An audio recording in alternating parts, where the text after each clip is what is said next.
Sup nerds, welcome to Drunk Bolter. I'm Chase Cobb. Today we've got a custom Grotmas themed mission that gets the Stole Grotmas using rules we've adapted from the original 4th edition Apocalypse book Games Workshop released way back in 2007. This will be a 6K versus 6K games between an untrusting alliance of Dark Angels and Grey Knights and a tenuous alliance of Necrons and the Tau. All armies will be using their new Grotmas attachments, which at the time of recording have just recently been released by GW as a part of their Grotmas 2024 Advent Calendar. Sup nerds, welcome to Drunk Bolter. Today we've got a custom apocalypse scenario, the Gits that stole Grotmas. We'll have a document linked below with all of the rules we've used to play this game. Hope you enjoy. All right, so to start off the list, we've got 3K each. I'm gonna be playing the Grey Knights, so I'll show you what I've got. I'm using the Warp Bane Task Force, the most broken Grey Knights attachment I think Games Workshop's ever released. Some people disagree, but we'll see what the stats are when the tournaments start happening. We got Castellan Crow himself.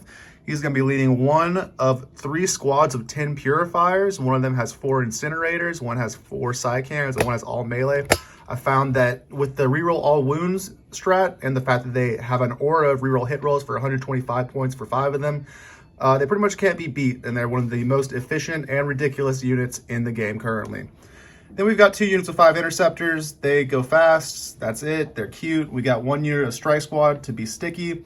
We've got a tech marine. He is going to be trying to shoot one of the 2 knight constructs that are going to be serving as our no man's land objectives in this game. We got a Warhound Scout Titan, and we've got an Eldar. I think it's a Reaver Titan, Matt. Is it a Reaver or which one is it? I can't remember. We got this guy. He's here, and we're going to shoot him. And so these guys are going to be serving our no man's land objectives, and based on the battle round, we're going to be rolling to see if we can fire them, if we control them, by doing an action with the character in range of it. It'll be undoable on turn 1, a 5-up on turn 2, a 4-up on turn 3, etc. And if you're doing it with a techie boy like this guy, you're going to get a +1 to that roll. Moving on here, we've got Caldor Drago, and he's going to be leading a squad of 10 Terminators. Now, Terminators kind of suck in this attachment, but Caldor is a must-bring in any Apocalypse battle, and he's still going to give them a 6-inch charge to get in with potentially full-hit rerolls. We've got a Land Raider that shouldn't, but does get full-hit rerolls just by staying next to Purifiers. We've got a Razorback that will also get full-hit rerolls by staying next to Purifiers. And we've got 4 Dread Knights. 3 of them are Grand Masters. This one right here with the shittiest paint job is not. Hello, I'm Neil. This is my Dark Angels army. We got the Dark Talon here, Redemptor Dreadnought, Ballistus Dreadnought, Ravenwing Command Squad with 6 Black Knights, a Tech Marine, 3 Outriders, Classic Dreadnought, 2 squads of Deathwing Knights right there, Azrael with Intercessors, 10 Deathwing Terminators with an Ancient, a squad of Assault Terminators, and the Lionel Johnson himself. Hey guys, I'm Tomas, and I'm playing Necrons. I've got a broken Silent King, 2 Doomstalkers, a Catacomb Command Barge, and we run a unit of 6 Scorpec Destroyers, 3 Tomb Blades, a Cetan Shard Nightbringer, as well as a Transcendent Cetan. We've got 2 units of Immortals, 1 with a, what do I have on there? I'll go back to that. Another unit of 10 Immortals with a Plasmancer and an Overlord with Translocation Shroud. We've got 2 Heavy Locust Destroyers, a Overlord, and what the fuck's his name again? Can't remember the character's name. And this guy leading 20 Warriors. We got a Canoptic Spider to try to counter the Grey Knights, and that's my list. I'm Matt, and I'm running the Tau Auxiliary Cadre detachment. To start out with, I have 2 squads of 3 Crutox Riders. I have 3 squads of 5 Vespids. I have 3 squads of 5 Kroot Hound. I have 3 Kroot Rampagers. I have Shadow Sun. I have 2 squads of Tau Fire Warriors. I have a squad of Tau Pathfinders. We have 3 squads of 3 Stealth Suits. 3 Riptides. A Ghost Kill. 2 squads of 3 crisis suits and an enforcer.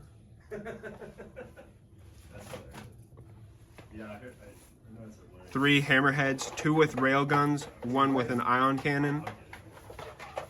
And lastly, Commander Farsight leading a squad of 3 crisis suits and an enforcer.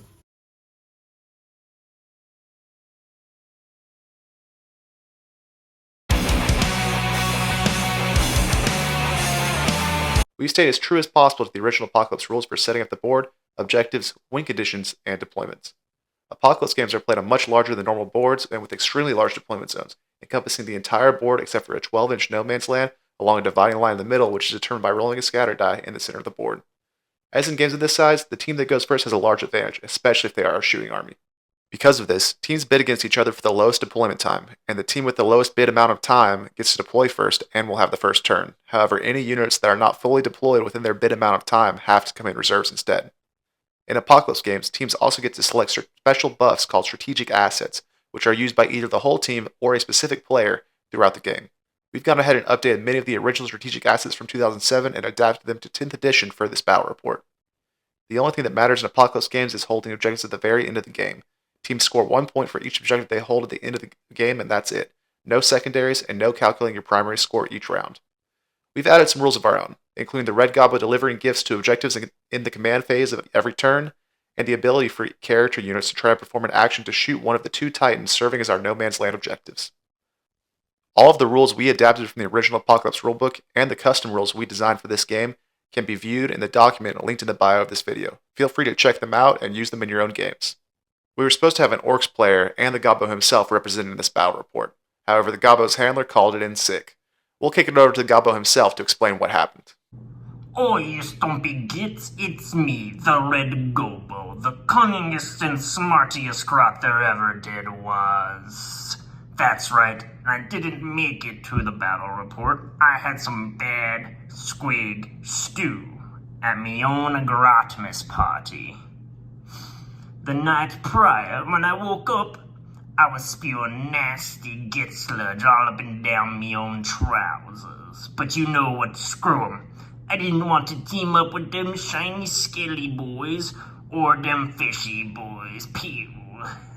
Hope them beakies give 'em a rat crumpin' though. Well, anyways, without further ado, the Gits that stole Grotmas. All right, here's the drunk bolter, boys. Let's get Warhammer on 3. 1, 2, 3. Let's get Warhammer. All right, so this is where we've ended up for deployment. We've got a horde of Xenos filth over here, the Silent King himself, going across 2 Titans in the No Man's Land, and a very conservative deployment from the Imperium, since we know we're going to go second over here.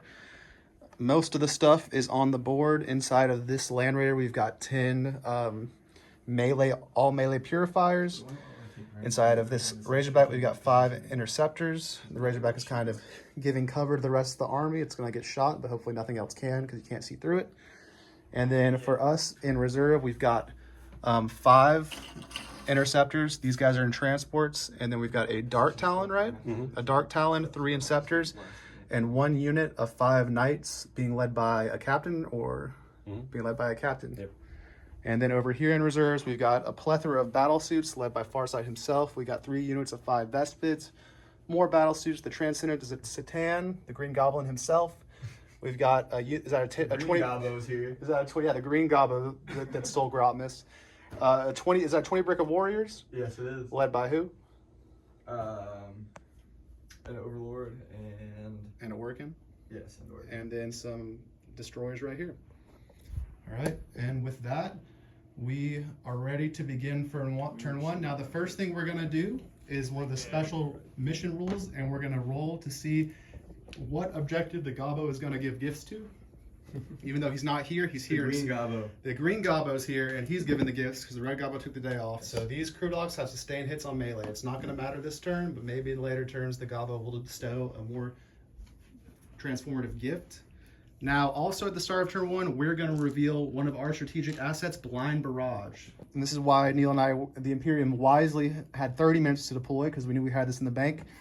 From this statue of the Emperor, as we discussed, to this statue, also of the Emperor, he has many forms. There's going to be a line of sight blocking flash barrage, flash grenade from orbit that no one can see through for turn 1. And with that, we're going to get started with Xenos turn 1. We'll come back after movement. So everything's kind of moved up and hidden. Nothing is really past this line of sight blocking throughout the middle here.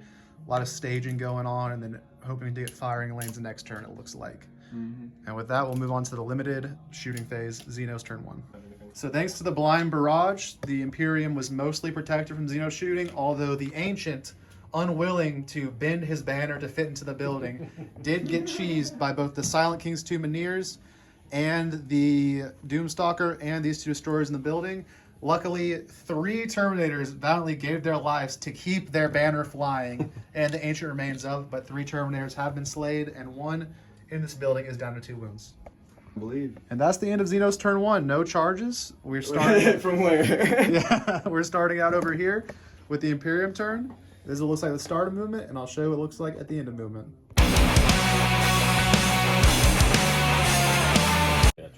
So this is where we've ended up. These guys stay hidden back here. These guys do a little shuffle. We've moved to get some line of sight onto the Silent King, which is the oath target for the Dark Angels way down there. Try sniping through this corridor that's past the smoke line. And then this guy has stayed right here because he couldn't move up. These guys disembarked and then moved into this building to charge some dogs. We've done some deep strikes, so we deep struck the Dread Knight 9. He's past the lines. He's going to be able to shoot at this big Tau dude. We deep struck these purifiers with sidecans here, also shoot the Tau dude. And then we spent 1 CP to deep strike within 6 inches of the Silent King with the second unit purifiers, and wholly within 6 inches of the first unit purifiers, very broken, to get a 6-inch charge later onto the Nightbringer to try to take him out. And with that, we're going to go into shooting. We'll come back after shooting and tell you guys what happened. The squad of Dreadnoughts have unloaded into the Oath Silent King, killing both Minears and bringing him down to 14 wounds remaining. All right, guys, so now we're going to use our last CP available to us on Sanctified Kill Zone, and we're going to shoot everything from this squad of purifiers into the Nightbringer. And everything What's the kill zone can do? see. And so it's reroll all wounds for purifiers. So I'm reroll all hits and all wounds here. I saved 2 there, so he takes 4 more. He's down to only 4 wounds. wounds right now, and now you're going to spend CP to I'm spend a reactive CP move. to reactive move him 6 inches. He auto move 6, so go ahead and do that.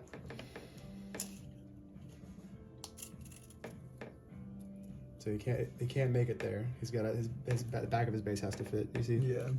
So he can probably just go in front. All right, and that's that. So shooting phase recap: we killed 2 Minears. We did some damage to this guy with the Dread Knight, and then we got the Silent King down to 4 wounds. Time for the charge phase. Despite the Nightbringer's cowardice, Crow's unit was able to charge the Recruit Hounds and then pile in to get some attacks on the Nightbringer, bringing him down to 2 wounds. And then the rest murdered some dogs. These 5 interceptors charged the Tau boys, fishy boys, and the dogs over here, murdering the dogs and killing 1 Tau boy. In the clapback, the Nightbringer was brought down to 2 wounds, and then in the clapback, he killed only 2 purifiers, and then no interceptors were hurt in the making of this movie, and 1 fish boy died. 1 fish boy tried to punch and fell over as he was punching. And with that, we're going to head into Xenos turn 2. This is where everything starts before the movement phase. I'll show you what happens after. The not-so-red Gobbo has flown over this objective and delivered coal, doing 1 damage to the Crudox, 1 damage to the Ghost Kill, and 0 damage to his buddy Illuminor Zaros. This is kind of a big picture of where everything is. We got a lot of movement back here now that the Emperor's Holy Smoke has lifted from the battlefield to get shots down these shooting lanes with the big Tau guns, and also beat out Grey Knight and Dark Angel Deep Strike. We got the boys piling in over here, including a 20 brick coming off the edge for Cheek Reserve to try to get some revenge for the dead Minear. 1 of the Minears did come back, but 1 remains dead on the squad of 3 Dreadnoughts over here. We've got 2 Satan, which cowardly again, the Nightbringer's cowardice knows no bounds, fell back, only taking 1 wound in Crow's Overwatch, but Costello and Crow's crusade to kill the Nightbringer continues. However, his buddy, the Green Gobbo, has appeared on the battlefield, and everything is poised to try to make sure Crow does not live to see that happen. We've got a big Christ suit team coming over there with Farsight potentially to try to shoot this Titan on a 5-up. Farsight's still in reserve. Or is he still in reserve? Any should bring it in character in and there? try to Any character in there or no? Yeah, two. There are characters in there, so potentially You try one to of shoot them that will one too? sacrifice his squad shooting to try to shoot that, or they could both just team up, try to kill this lander with 10 Purifiers and the Tech Marine in it. And with that, we'll go into Xenos shooting, and we'll let you know what happens. The Terminator, or the Deathwing Knights with the Terminator Captain, have Deep Struck to bolster the lines of the Imperium. After the combined might of 2 Tau tanks and 1 big Gundam thingy, the Land Raider is down, and the Purifiers and the Tech Marine pile out, only taking 1 mortal wound on the unattached Tech Marine. After the cowardly coward retreats again, the Nightbringer, the most cowardly Satan in Satan history, only taking unfortunately 1 from a Purifier Overwatch with 4 Flamers. Crow is brutally murdered by 1,000 guns of Necrons and Tau combined, and so are the 2 squads that were surrounding him. Cheesing the corner again, the Necrons only bring the Redemptor down to 1 wound, failing to kill it. The Overlord shot his once per game Tachyon arrow, rolling a 6 to hit and a 6 to wound the Dread Knight, who then rolled a 6 up for an invulnerable save and caught it in his fist and threw it to the ground. Shoot at, yeah. This guy, this see commander in where it battle starts. suit, despite not having the technical knowledge, is going to try to roll a 5 up to activate the Scout War Titan. No, Should I command reroll it? No command rerolling this. No command rerolling this. That's it. Does not shoot. So at the end, that's the end of the Xenos turn. Again, the filthy Xenos refuse to charge anything, the cowards that they are, and some shots pinged off the side of this racerback. And with that, we'll move into Imperium turn 2. This is where we are at the start. We've got some reserves to come in, and I'll let you guys know what happens. All right, so end of turn 2, Imperial movement phase. We've spaced out back here to block out deep strikes. The flyer has come in, but he's all the way back because we couldn't get him in a good spot. The bikes have moved up. They advanced to the wall for a CP. They're not going to be able to shoot this turn, but they got to get in the game somehow. All the Dreadnoughts have come up to target the Oath of Momented coward, the Nightbringer, or the fucking daycare bringer, as I call him. He's just crying all game. Try to see if we can get him. These guys have spaced out, moved up a little bit to give their aura. We've taken control of this Wraith Knight to try to activate with the Tech Marine. We'll be off 4+ because he has the +1. We got Dread Knight here about to shoot. We got Caldor and his Honor Guard of 10 Terminators coming in for a +3 6-inch charge into these front boys. These guys have moved up, and we are about to start the shooting phase. Oh, and also the Purifiers kind of came right back down where they were and hit back here for a later turn. What is he? Terminator Captain. The Terminator Captain is going to throw the Vortex Grenade. We forgot the blast marker at home, but there is where we're going to start it. And it's going to scatter 1d6. Neil, if you do the honors. So it is going to go, unfortunately, this way, 1 inch. So it is going to go up to like here. And then any model within 3 inches of it is just removed from play. So that So gonna get your guy. is going to be the guy that threw it is gone.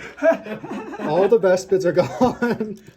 And that is it. Just the guy that threw it and all the Vespids are gone. So please, Neil and Matt, remove your models from play. Isn't it like next turn it comes back? They swallow it. It comes back and scatters 2d6 now every turn until you roll doubles on the 2d6. Jesus. So we'll leave this marker here, and we will continue the saga of the Vortex Grenade in the next shooting phase.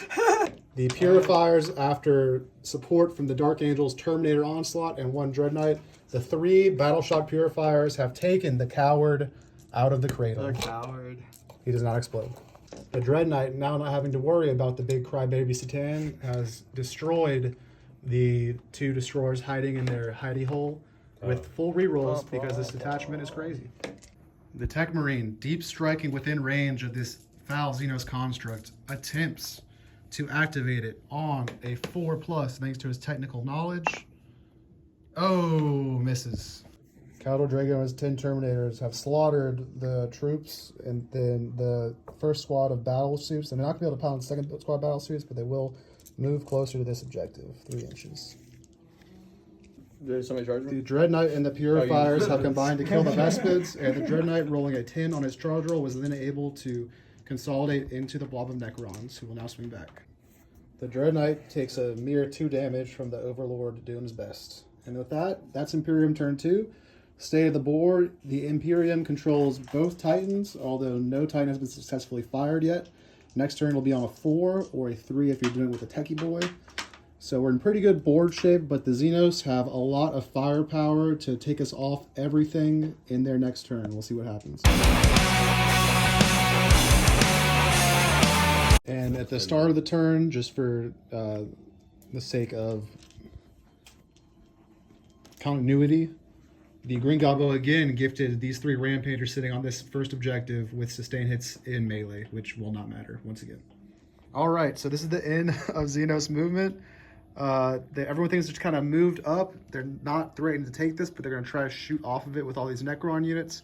And the Tau are focus firing most of their assets to try to remove Caldor's 10 brick of Terminators from the feet of the Warhound Scout Titan. And they've also enacted the Strategic Strike, the strategic asset. So all Tau units are going to be hitting this unit of Terminators on 2s. Charge after 50-50. the stealth suits clear 10 Terminators, leaving only Caldor. Fails to activate the Titan, rolling a 1. You don't have another one over when there, he do you? only needed a 4. The Xenos Onslaught has murdered the Tech Marine. It's killed every Terminator except for Caldor staring down the abominations. But it has failed to destroy the indomitable Razorback. Glorious, remaining on 1 wound. Now, the Tau Command Bunker has a decision. Do they waste an entire large battle suit shooting into a 1 wound Razorback? They're stifled with indecision. I think I'm going for the Terminators. All right, and he will live! Tragic turn of events, the Riptide cowardly explodes the Grandmaster Nemesis Dread Knight in order to make it explode and kill our hero, the noble Razorback. Xenos charge phase. They finally charged some stuff. The Green Goblin decided that he needed to hang back and make sure everyone was being a good Git and failed his charge with a reroll. Zaros is in on that Grandmaster over there, and the Grandmaster of them all, the Supreme Grandmaster, has been charged by humble Crudoxes. Rhaego, Supreme Grandmaster of the Grey Knights, has been unceremoniously devoured by some Kroot. Did he die? No. And Zaros whiffed entirely into the Grandmaster, who then brought him down to 4 wounds remaining. The end of Xenos turn 3. This flank has been secured, but we do have a Vortex Grenade that can potentially change things over here. We're going to do that first. And then we're tied up over there. This Wraith Knight is contested, so I'm not going to be able to do a 3-inch deep strike with these guys with a charge, unfortunately. A 6-inch deep strike with a charge, because No Man's Land is no longer in my zone of control. And with that, we head to Imperium, turn 3. There to there, and gets revenge upon the Crutox who killed the Supreme Grandmaster. Raven Wing. And he's got to drop a bomb on the Green Gobbo. Get blasted. Right here, aka the Transcendent Satan. Yeah. Movement phase. We did some uppy downies with all of these units. The Purifiers came in there. These guys paid CP to come in 6 inches, get 6-inch charge with just 5 interceptors. 1 Grandmaster Dread Knight potentially trying to shoot this construct. We'll see how shooting phase goes. 1 normal Dread Knight over here, both within range of the 6-inch orb, the Purifiers. The Deathwing trundled up out of here to stay on the objective. These ones moved up potentially for a long bomb charge with a +2 from the bikes. The Lion has his eyes on either the Satan or the battle suit. The 2 remaining Deathwing Knights also trundled up to charge something potentially with a buff from these bikes. These bikes moved up over here to potentially give a +2 to a long bar charge from the 3 remaining Deathwing on that flank. And Azrael has come out of his command bunker, waking up a little late today, just drinking his first cup of recap. Like, where's the battle, guys? And with that, we're going to enter the shooting phase. Titan Marine over here fails to activate the Wraith construct, rolling a 2 instead of a 3. Grandmaster will try to roll for a 4, giving up his shooting to activate this knight over here. Getting a 4. And we get a 2. No activations. Everything to get a Pyrrhic victory on the Satan after shooting both. Oh! It's okay, it's all my shit. There's been a tragedy, but the Satan lives with 2 wounds, taking most of the fire, and we kill 2 crisis suits. And we'll move to the charge phase in a second. Not surviving the tragedy, being replaced by a proxy. The interceptors have taken down the enforcer. Knights charged Illuminor Zaras, destroying the monstrosity and then consolidating into this Brick of Immortals. In a stunning turn of events, the Lion completely whipped into the Satan, who then brought the Lion down to 2 wounds. And with that, the end of turn 3, here's the board state. We're barely in control with not that many models left, and the Xeno army is pretty much fully intact. I think after this turn, we'll be able to call it, but we'll go one more time. I did lose Illuminor Zaras. We did lose Illuminor Zaras. And with that, we go to Xenos turn 4. Into the Xenos movement, the Silent King has flown over everybody with an advance to shoot everything, and he's also within range to do some OC on the Knight. These guys have thrown around here to try to kill this Dread Knight. Everything is just kind of moved up into firing lanes. The frickin' Satan is still here alive. He couldn't fall back because he's been 7 wounds now because he's been double healed, and it's ridiculous. And then this Riptide fell back out of combat forward, and Farsight fell back out of combat forward as well. And then the Tau have tried to clog this up, and we'll have to count OC, but I think they may have the OC on this night as well. Lots of love. Yeah. It's been going poorly for the Imperium, and now this command barge needs a 3 to shoot the Titan for the first time in the game. Let's Hey! go. Let's go. Someone pull the profile. Team Zero is split firing the Plasma Exterminator into the Grand Master and the Vulcan Mega Bolter into the normal Dreadnought. All right.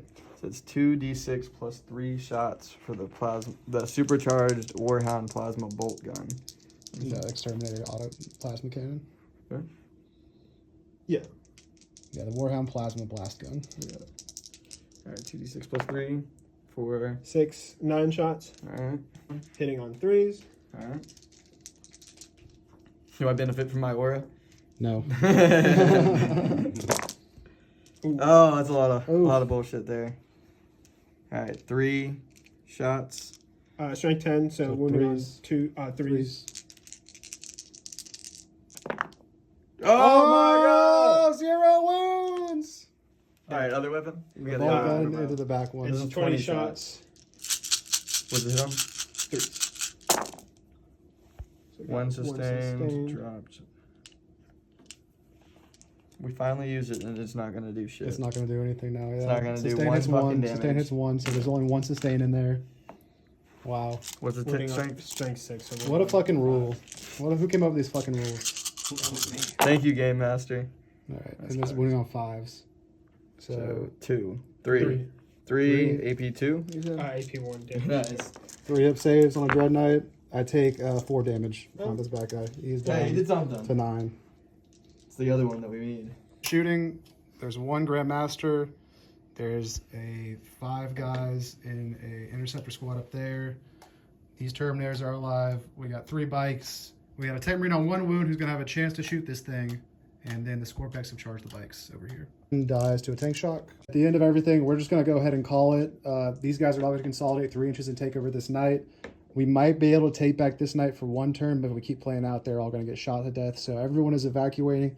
And the only thing to resolve is what happens with this Vortex Grenade. Neil, give us 1 last Vortex Grenade roll with a scatter 2d6. See what would have happened. See what's going to happen before everyone runs away. And if we can run away, or if we're swallowed up in the Vortex. A direct hit. So it is going to just, I think, kill Farsight and kill this Grandmaster. They cannot escape. They are sucked into the Vortex. And with that, a Xenos victory on Grotmas.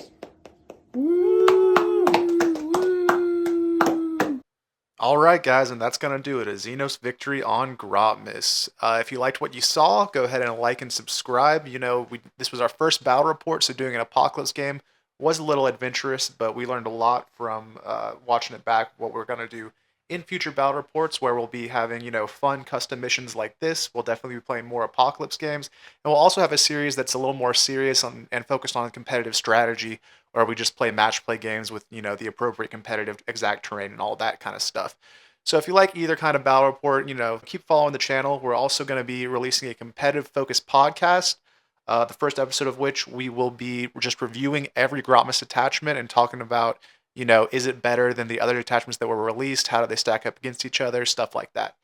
So again, if you enjoyed this content, like and subscribe, and we'll see you next time.